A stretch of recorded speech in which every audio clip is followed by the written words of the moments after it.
Few phones have arrived with as much fanfare as the Samsung Galaxy S4. But does this quad-core Full HD smarter than smartphone really live up to all the hype? Well, design-wise, we're not sure there was much hype there to begin with. The Galaxy S3 was a decent looking phone, and the S4 crams more in less space, but it isn't exactly premium. It's pure plastic, complete with bendy back cover and faux chrome trimmings. So it's not particularly rich in the hand. Having said that, it is quite light and it does fit well in the pocket. The S4's 5-inch Super AMOLED screen is a beauty. It looks mesmerizing with bold, saturated colors and a PPI of 441.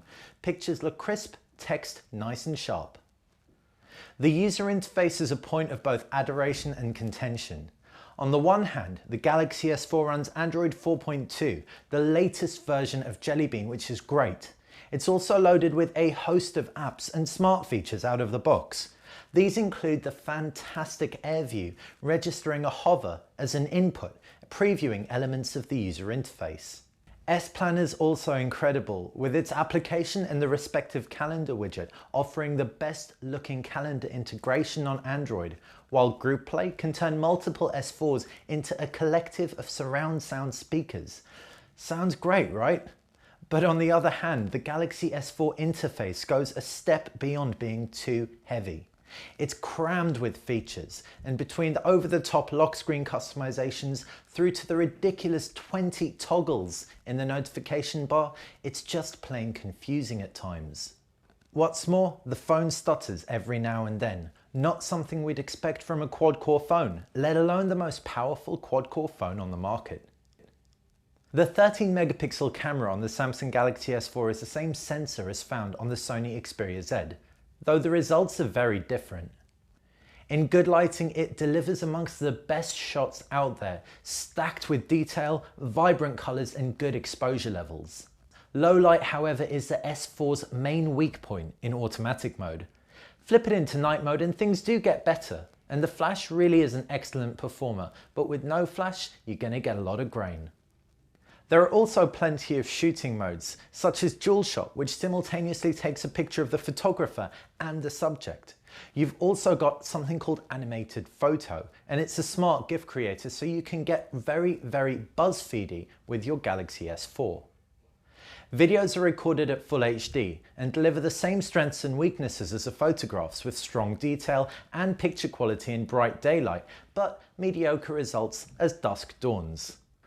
For some full-size samples and the full review, make sure to check out recombu.com. Perhaps more impressive is enjoying media on the Galaxy S4.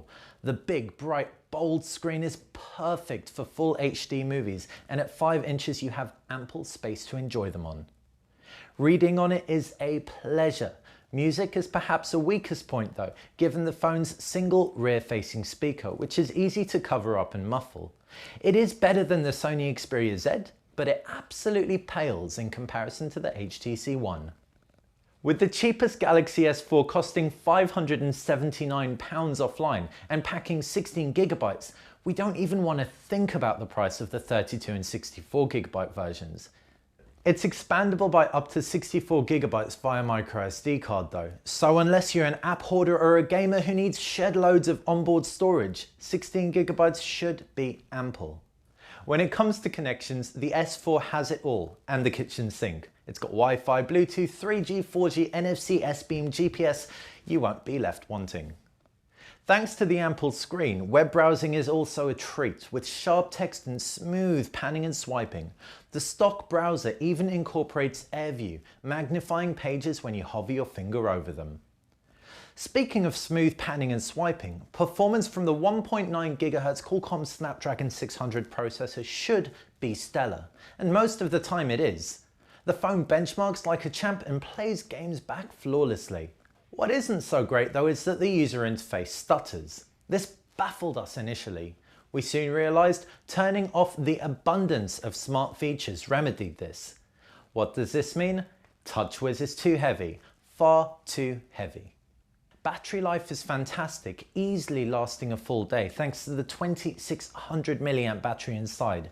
It's the best of the current flagship Android bunch, with the HTC One just behind and the Sony Xperia Z falling in third in the battery stakes. Is it the best of the three though in general? In many ways, yes. It's smarter, it's more powerful, and it'll last longer than the other three. But we can't help feel that both the user interface and the body lack the finesse of the HTC One, and it isn't water resistant like the Xperia Z. Still, the S4 is a safe bet, a great smartphone, and a worthy successor to the Samsung Galaxy S3.